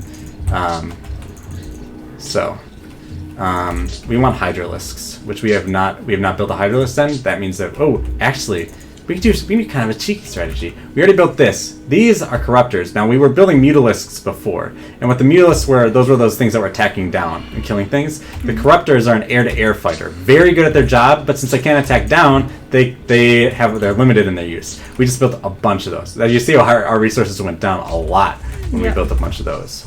So we need more overlords. We're gonna go ahead and spread our creep. We're back into almost a normal game now. Like both of us are trying now to outmuscle the other one. The thing is, so now I'm betting on that I can better do an economy game than my opponent, and I don't need to go kill him right this second. But I do need more workers. We're actually out of. All right, so these guys will be useful for taking out those air units that I was telling you that he was gonna build. Or she. They. Shouldn't assume the gender of your opponents. Okay. Ooh. We're low on minerals, which is rare. Usually it's Vespine that you're running out of. We're mining too much. You go back to work over there. So we're just going to spend all of our minerals on more drones right now. Okay. Oh, our opponent has a big army there. Bigger than we might be able to handle. Oh. Those are actually more air-to-air units. So we have a better concave here. This is going to be... I think we're going to lose. But that's okay. Maybe not. I can't tell who's... Well, it's hard to tell. We're building as much army as we can as fast as we can. It's pretty close. We actually did win this fight, I think. Because like I said, we have reinforcements now. The thing is, and the reason why this is really good for us, is that was our opponent's army that he's been building all game. Okay? And now we have been building economy, which means that we just survived a big attack. So we need to build more of these guys, because we lost a lot of our anti-air guys. So we're so low on minerals. All right, we're gonna bet on ourselves. We're gonna build a couple more workers, playing for the long game, and build another queen here. But that was really good for us. All right, so how much? Anyone on the chat say anything? No. Okay. Good. I don't have the mental power to. I've been keeping an eye on it. To talk to you guys while playing this game. You get out of here, you little worker. Opponent should realize that things are looking kind of bad for him right now, or for them. It's very easy to say him, but it's not right for them. Okay, so now we have a robust economy here, and so that's good. And what we're gonna do is we're just gonna try to. We have too much of Vespine, actually. I'm going to go ahead and just not build that geyser, because we just don't need it right now. Build up. We're going to keep trying to build up this army. once our overlords spawn, we'll be able to build a couple more corruptors, which are the... There you go. You got lots of minerals now. Never mind. Yeah, they go really fast. We're doing a pretty good job spending all our money, especially considering that we're on 3 bases. This is actually relatively not impressive, like tooting my own horn, but like impressive for me personally as a bad player. Like I'm doing a good job despite all my work. Like I have a lot of workers right now, 50, and I'm managing to spend use all their labor for All right, let's go ahead and where was this guy? You go scout them. Zerg doesn't care about their units as much as other races. Okay, so a couple more anti-airs, and then because I suspect, based on this guy's play, he's going to keep building your units. Wait, what? Oh, is this completely walled off? Why is there? There you go. Get back. Oh, I was using click all army, which is why this guy returned. All right, let's go see you. Nope. Oh, jeez. Well. All right, we're just gonna try to win the battle of having more stuff than our opponent. Our opponent is playing pretty well. When we're playing okay. Okay. So we actually need to upgrade our units. It's a little late, and we need Hydralisks. We need Hydralisks really bad. What time is it? 4:60. All right. So after this game, we're gonna switch to watching some pro level play. I have a game picked out from this last weekend. Okay. So what I saw in his army was, I don't think Hydras are the right play right here. We're gonna save all of our resources. Make sure we have enough stuff so we can insta build a bunch of. There we go. We can insta build a bunch of Hydras. That's 9 Hydralisks, which is good. It may not be enough, but that's what we got. And we want, actually, I think at this point we want to come down. I don't know. Staying on top of the ramp is good because then he has to come up the ramp to us, and he can't see up the ramp until he's like up there. So an important thing to do is like split your army like this, so that way you have a better concave. Because a better concave means more units are attacking. More units are attacking means you win. All right, go ahead and upgrade our unit's armor and attack. You're up on minerals. Yes, let's go ahead and build more. I'll stop doing that. I just wasn't. No, that's really useful. It's nice to have a co-pilot who's like, oh hey, it helps me. Hey, spend your money. That's literally you need someone in your ear saying, hey, spend your money, or you need your own personal mind to be going, oh yeah, I need to be spending my money. Do I have any Zerglings? So what I can do here is I can go through all my units. There's a Zergling. You're over 500. Yeah. More Hydras. Okay, when this finishes, we're just going to queue up muscular augments, which will increase their movement speed, which will be useful.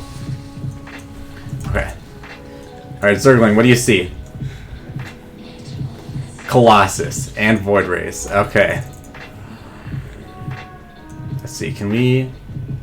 Ooh, this is not good. Oh, but he did build a base here. So we're going to go ahead and we're going to try to attack our opponent, because we have maxed out on supply. We cannot build any more units, even if we want to. We want to wait for all of our units to get here because... Oh, he's definitely saw us walk by that pylon. What? All of our units. Okay. Oh, they can't go up here? Oh, this is like a wall of some kind. Oh, I didn't realize that. Okay. These guys are slow, so we gotta wait for them. Alright, and what we're gonna do is we're gonna run... We might lose this fight, but that might help us win the war. Like I said, Okay, so now this is why people love this game. All right, so as our army dies, we're gonna quickly refill it with more units. Though we're doing really well, we might just win because look at this concave. We've completely surrounded our opponents. So even if they had a better army, our units have like a better. We win. Nice. Yes, that was a tough one. That was a. What? We did have time to hit the rewind button and to watch that a little bit more. Well, we can just click watch replay, but let's go ahead and look at the graphs quick. So you can see army value. We were really close. That means it was a good game in terms of that. Resource collection rate. This was when our mutalisks attacked. Remember when we sent that air force out? Yeah. And we managed to just completely decimate their economy for a bit, and that helped us win the game in the long run. Upgrade spending, workers active. All right, let's go ahead and watch the replay. That'll be our last game that we play today. But we have a couple minutes before we have to get into the other game. So that was actually a good example of a game where between two kind of relatively lower level players, because it took us that was a 20-minute game. Now in a 20-minute game between pro players, the whole map will be mined out. Every base will be taken, all that stuff. But a 20-minute game between some bad players, it's like, I took 3 bases out of look at how many there are. There's like a ton of bases on this map.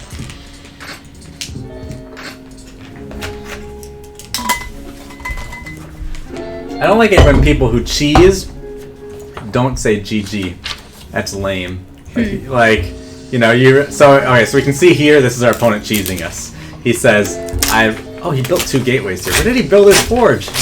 Wait, where's the forge? Oh, he must have proxied it somewhere? Hold on. So you can't just build this cannon. So he built that there. Yeah, so you can't just build a cannon. He had to build this forge first. So you can tell, I was actually right when I said our opponent wasn't cheesing us. And then I remember I said, but he did something, unless he's up to something really tricky. Because this right here, this does not say he's cheesing us, right? Mm-hmm. This says he might be building a base here, he's getting ready for defense here. But he built this way after. If he was doing the normal cannon rush, so we see he builds the cannons here in a little bit. Mm-hmm. We'll see, it should be in just a second. We'll speed it up. There we go. So he builds 3 cannons here. Now here's the thing. If he was doing the normal cannon rush, he would have already had those built a long time ago, because this thing, which he has 1 of and lets him build cannons, costs the same as 1 of these, which he built 2 of before. So it was an unoptimized build. He could have had the cannons up sooner. But they worked out. They did their goal, which was destroy this base. I was like, I can't deal with that. So he took that out, and then he tried to contain me by building extra cannons and building units here. So we see in a little bit, he's going to send out a bunch of these guys up the ramp, and he realizes, my opponent built defense, so I can't do anything. And so the story of this game is kind of, I break this containment here. Let's see what happens. Yeah, we kind of kite him back a little bit. We keep kiting him. Let's see. I want to see when we take out this army.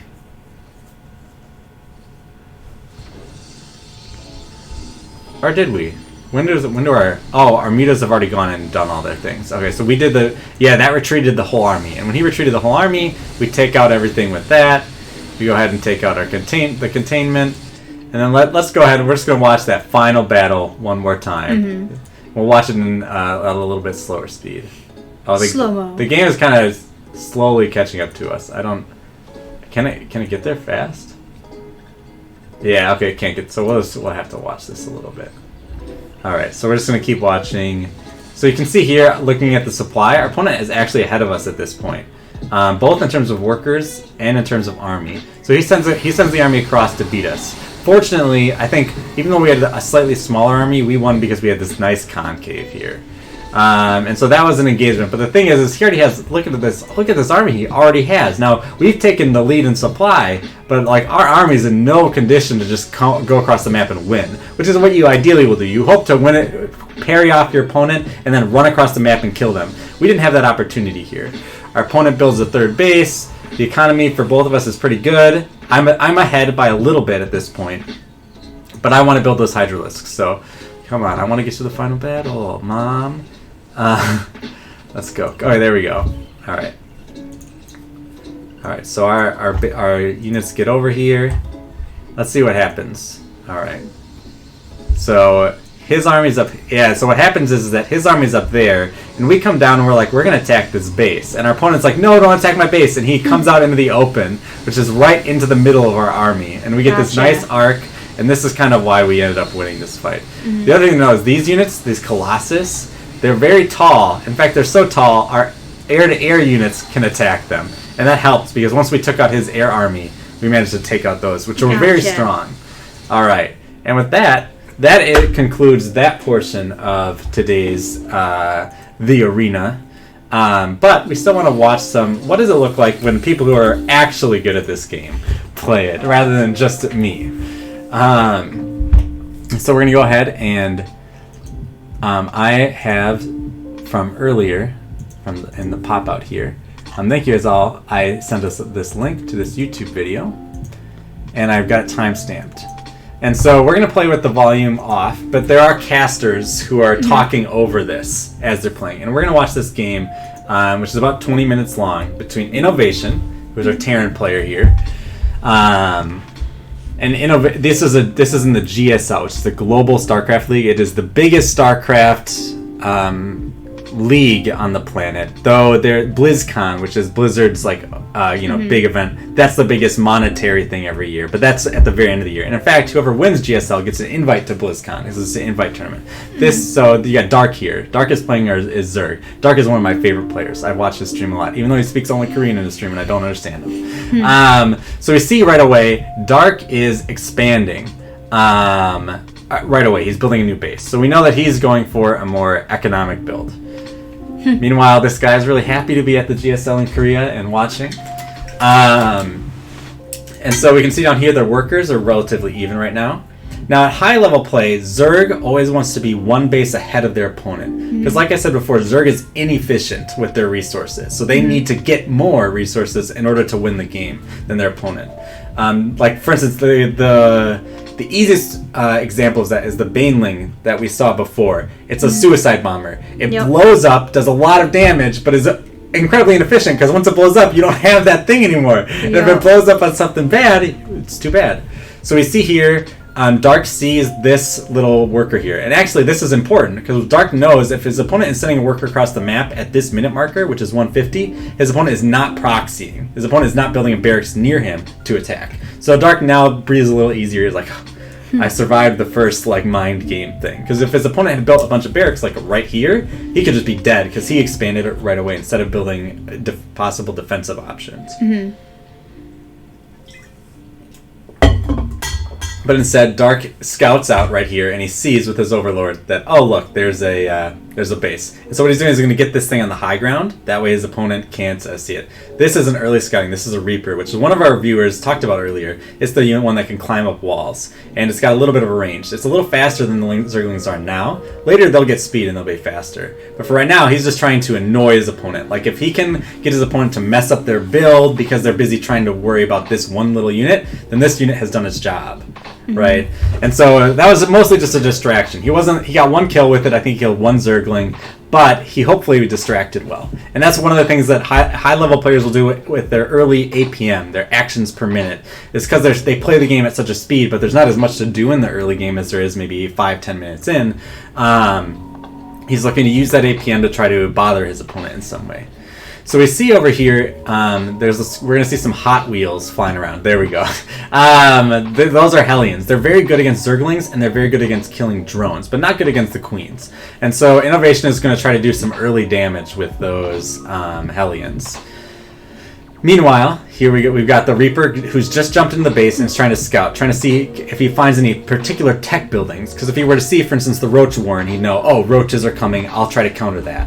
So here he tries to get in with the Hellions, but there's two Queens blocking the way. He gives up. Instead, this guy's going to keep trying to be a nuisance. He's like, maybe if the Queens come too far this way, then I'll run in with my Hellions, right? Because they're fast little Hot Wheels. And so these are kind of in a bad spot right now because they're good against the Zerglings. So they're okay for this early defense, but... Wait, is this... One sec. I just want to... Yeah, this is 2019 Season GSL. I want to make sure this was the same game. This might not be the game I was intending to play, but still. I watched this on Friday night, so I just remember, this was a really good game. And I think it was Game 2, but it could have been Game 3. But anyway, so this is... Oh, yeah, one other thing to note. This is Game 2 out of a best of 3. So one of the players has to win 2 games, right, in order to advance. Innovation won the first game, and Dark is trying to win. If Dark loses, he's not out of the tournament because this is a winner's match, so he'd go down to the loser's bracket. Yep. But he wants to. Dark definitely does not want to go down the loser's bracket because the winner of this gets to advance to the round of 16. So here, Dark is scouting with this Overlord from before. He sees this. Now that was a tech lab here. Let's back up just a little bit. So this is a starport. It makes flying units, and this is a tech lab. When you see a tech lab on a starport, you know that it can now create some more advanced units. In particular, there's an invisible flying unit bomber called a Banshee that will drop bombs on your workers and kill them. And And the tech lab allows you to research the invisibility and allow it to have that skill. And so seeing that, Dark has to think, I need to be ready for that potential outcome. But in reality, he's actually building a Liberator, which fulfills a similar bomber function, but as more of a siege, it does the thing like with that tank we saw before where it stands still and then it has like a long range. The Liberator does the same thing, and so it can also be useful for attacking the worker line. So both of them are thinking, how can I disrupt my opponent's economy? And so we saw there. Let me just back up again a little bit. We missed it.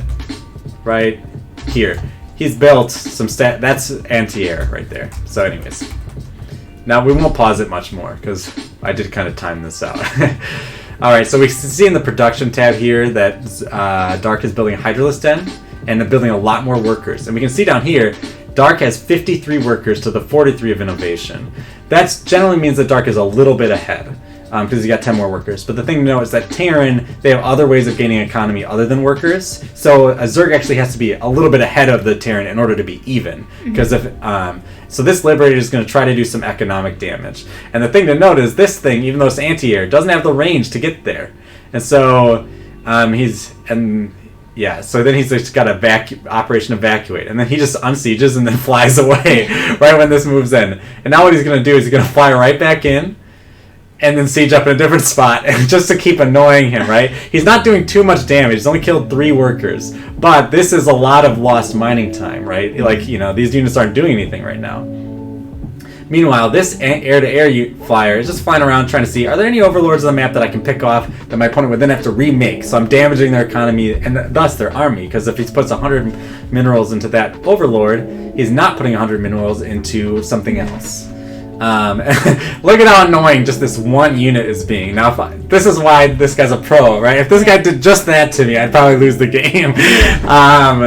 And so he's flying around still hunting. And you can see here, this is the resources lost tab. So you can see that innovation has lost a little less resources. And now this is a real deadly thing, though. He's taken a bunch of ground army and he's put it into these medevacs. And what he'll do is he's going to drop the ground army somewhere in the opponent's base and try to not do a really lethal blow. The thing is, this is a risky strategy, because if he loses that army, then he's really far behind in terms of the army. But this is a preferred Terran strategy, because Terran is good at defending, and so they like to send out little groups of guys to try to do massive damage where the opponent is not expecting it.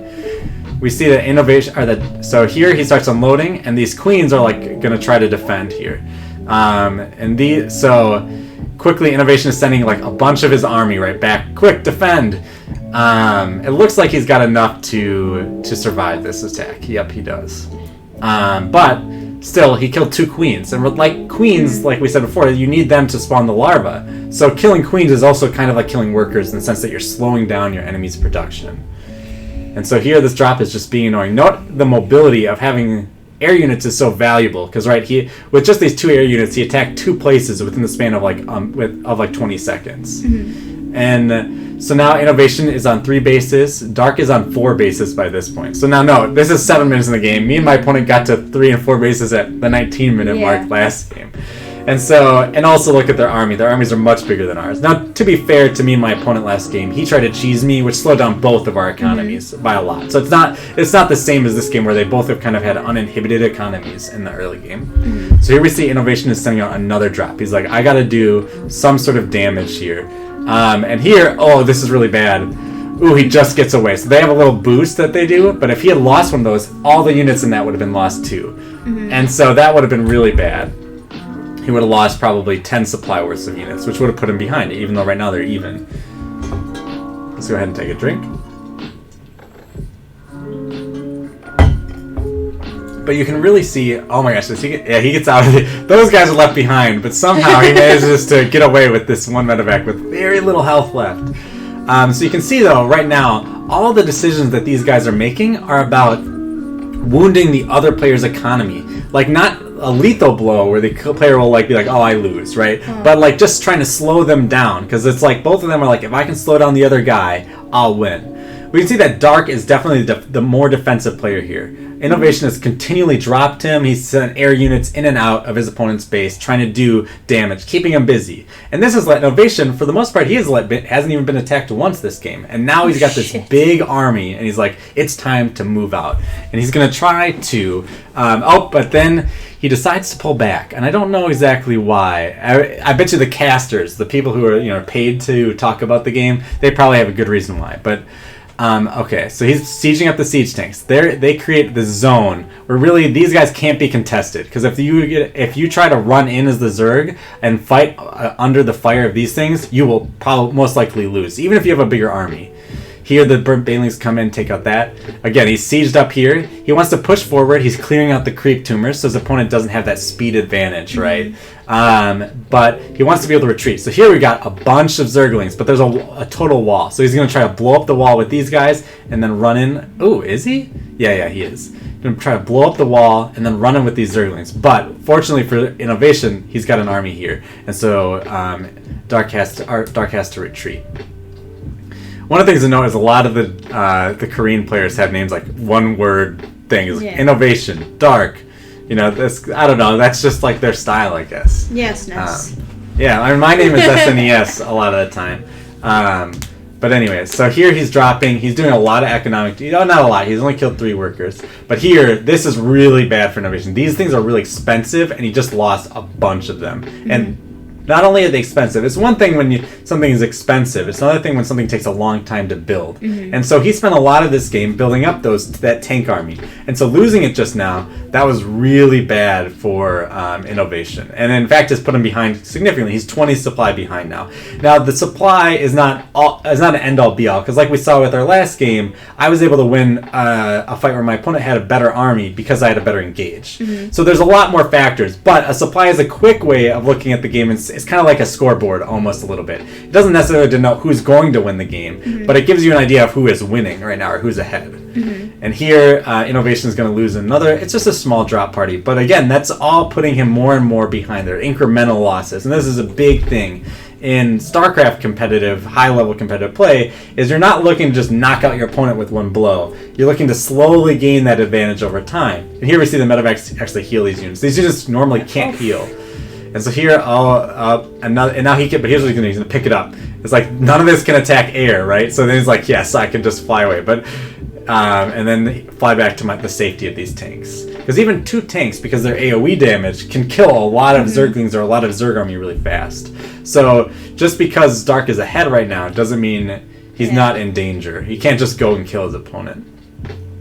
And so here we see, this is a classic example of Terran versus Zerg. Terran keeps trying to drop the opponent, and Zerg can't be everywhere at once, but they have really fast units, so they can quickly try to respond. So even though the Zerg is expanded all across the map, as we can see here in the mini-map here, they still, the Terran is looking for weak points and looking to keep the Zerg busy, and maybe if he can get the army out of place. Like right now, Inno's kind of happy. Look at all this army that's way up there. He's like, maybe now I can attack this base down here, and that's exactly what he's thinking. Siege is up here, and this is a Zerg unit we didn't see today, but it's called the Viper, and it's got a couple unique things. One is the Parasitic Bomb, which will do AoE damage to air units. Oh, this is terrible. So the Zerglings got on top of the tanks and just decimated it. Yes, he lost a lot of Zerglings there, but Zerglings are the cheapest, most efficient unit available to the Zerg, and those tanks were the most expensive unit available to the Terran. And so that was a very bad engage. And now we see Innovation might not be that far behind on supply, but he's definitely lost a lot of tempo. Yeah. And so Innovation's going to try to do. He's like, okay, right now, I need to take out a base. That's what he's thinking. I'm very far behind. He's going to try to take it out here. It looks like he's actually going to retreat. He sees this army. He's like, nah, I can't take that. And we see that these things are attacking these. These are losing some health now. Mm-hmm. Medevacs are also important. They're a more expensive unit. These Marines, they're really easy. They cost 50 minerals each, so they're pretty easy. But those tanks we saw, they cost 300 minerals and 100 Vespene gas to make just one. And so you see how it can be deceiving. Oh, we just saw those were Ultralisks. So we're seeing now because this is late game, we're seeing a lot of late game tech. And so Dark has built these things called Ultralisks, which are these giant melee fighters that have a lot of armor and a lot of health, and they have a big AoE swing. I don't think they can take this army, though. I think he should back up. Yeah, you saw that one just got decimated. So even though he's got these cool high-tech units, they still need a base. They need to fight underneath something. And we just saw this right here. This is one of Zerg's special things. This is called a Nidus network. The butt of the network is somewhere in Dark's base, but this is the head, and now he's going to shoot out and just vomit up his units into his opponent's base. Again, that's more of a late-game strategy. It's where now he's kind of doing to Innovation what Innovation was doing him before with those things. So now we see the tide is really turning. Innovation, who's been on the front foot most of this game, is now definitely on the back foot. And we remember this building that attacks from before when our opponent used it to try to destroy us earlier. And so he's going to quickly try to take out this base, because now he's like, now I have a big economic advantage. I'm on like 5 bases, my opponent's on 3. I have way more minerals. Look at the minerals here at the bottom. It's kind of annoying that the YouTube thing is here, but that's just the way YouTube is. And so Innovation is really falling behind here, and he's lost. Now he's losing like 30 workers. So now he's down to 47 and 92 workers. A very clear, big advantage for Dark, and I think we'll see Innovation tap out pretty soon after this. I think. Maybe one more big fight. Because Innovation, the thing is there's a difference between soft power and hard power. So Dark has way more soft power. He's got more bases and all that stuff. But if we look, Innovation actually has the bigger army. So Innovation is thinking, I just have to win one engagement, and I can, like, my opponent won't be able to remake another big army faster than I can just go kill them. And so that's, I think, what Innovation's strategy is here. So he's not completely out of it. I spoke too soon when I said he was going to tap out. But he is economically way behind. So he has to win with the army he has now. Alright. So we see he's kind of setting up, he's sieging up in the middle of the map. If you're looking at the mini-map, you can see these big circles here. And those are sensor towers. So basically what that means is that, ooh, we have a big fight here. Let's watch this instead. That's actually, this is like really interesting. So Dark just tried to push in and take out Innovation. And he only took about 20 supply, but he took about 50 supply damage. But wait, he's already ahead. That's because he instantly rebuilt. Look at all this stuff that's building right now. 50 Zerglings, 5 Corruptors, 16 Banelings. And so now Inno's slowly trying to push across the map. See these circles? Those are like the liberation zones under these liberators. And he's hoping that maybe with his opponent continually attacking in, he can maybe keep winning engagements. But again, we just saw Zerglings just ran by and attacked one of his bays. Yeah. So this time it's not like when I had so many minerals and nothing to spend them on. It's because he's hit the cap. He just can't build any more units. But this means, like we said before, one of the strengths of Zergling is their really fast production. They may not have efficient units, but they have efficient economy. And so we see instantly he just rebuilds 20 supply. That'd be much harder for Innovation to do. And now we see Innovation is falling behind. He's been able to take gains. He's taken out this base, for instance. But his army is just dwindling, and like we said, he had to win with that army because he doesn't have an economy to rebuild it. And so every time he loses a unit, like, he's falling further behind because Dark is able to remake his units while Innovation isn't. Alright, so here we've got just kind of like this is like the death throes. It's like the last of his army, and he's trying to just get something done here. And we see Dark has now spent almost all of his minerals. If Innovation would, for instance, win the next fight completely, this game might be over. And so even though like Dark is still ahead, I'd say Innovation is still in a winnable spot. But now we see he's being overrun. Like the Zerg just came in, took out his high valuable tech units. Now all Innovation has left are these infantry. And infantry are good, but they're probably not enough to win the game. And and so we see he's got a very small army now, 50 to 80 here, as well as having a half the economy basically of Dark. But he does have that base. He might be thinking, if I can just stabilize this base, I took out 2 of his bases, maybe. So you see like Innovation's thought process here is, why is he staying in this game? Because he's got this base. And the person who's manning the camera is doing a very good job of showing us the mental process of the player through the camera. And the cameraman is really an unsung hero. But as we can see up here, the Zerglings are just coming in and he's attacking in a bunch of different places at once. Innovation's army is too small. It can't handle all of this pressure at once. And this little drop force, it might take out a base, but it's not going to win him the game. So I did say these guys can't attack ground units. It's not entirely true. They can attack buildings. And so in this case, he wouldn't have vomited on the buildings until they died. So innovation is, I would say at this point, maybe if I was playing as Dark, innovation would have a chance, right? Because innovation's really good, and I'm not. But Dark is obviously another pro player, and so at this point, it's getting more and more unlikely that innovation is going to be able to take this game.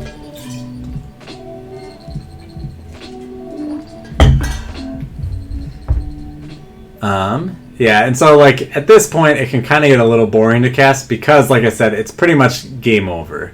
But actually, one thing to note, and why Ino's staying in this game, he doesn't correctly note that his opponent has a bunch of resources in these air units, and these can only attack other air units.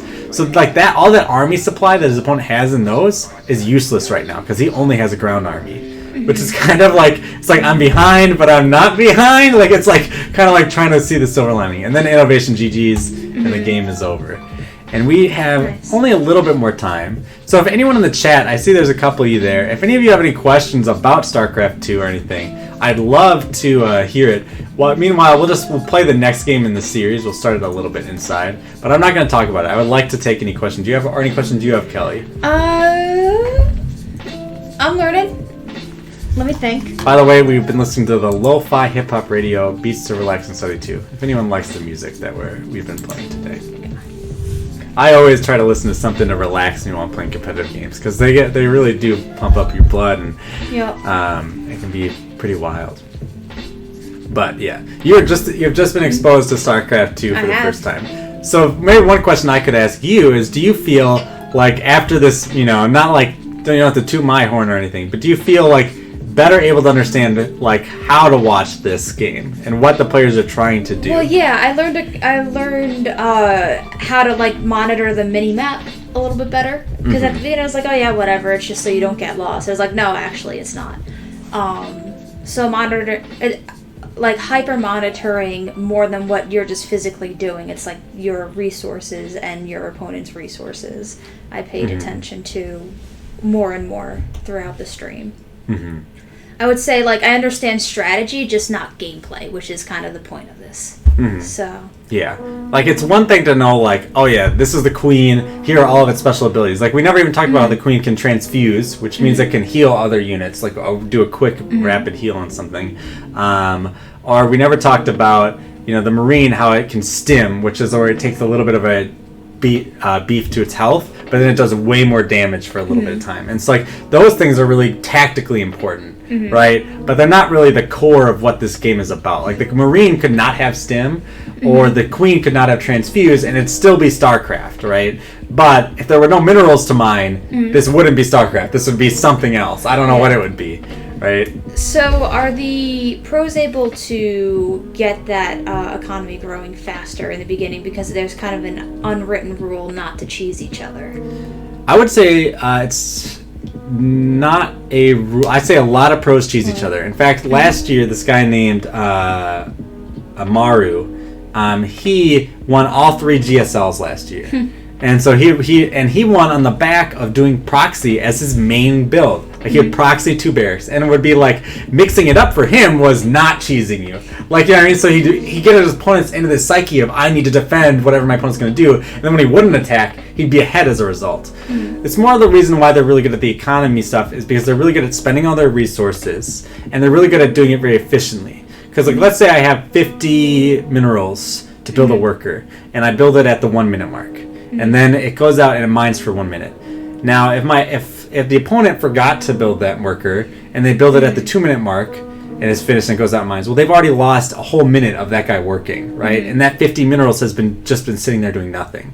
And so you can see here in the bottom that these guys are really good at keeping their minerals very, very low. And so it's actually really difficult to it's a multitasking game fundamentally. Yeah. There's really too much to do than what is humanly possible. Even for the pros, they mess up sometimes. They miss things. And their economy sometimes suffers as a result. But the pros are they've got it down to a T and they have really good builds, like I was saying before. Like for us, our build was literally, we're going to build a spawning pool at 16, a hatchery at 16, and then we're going to build a Vespene geyser, and then we'll just wing it from there. That was our build.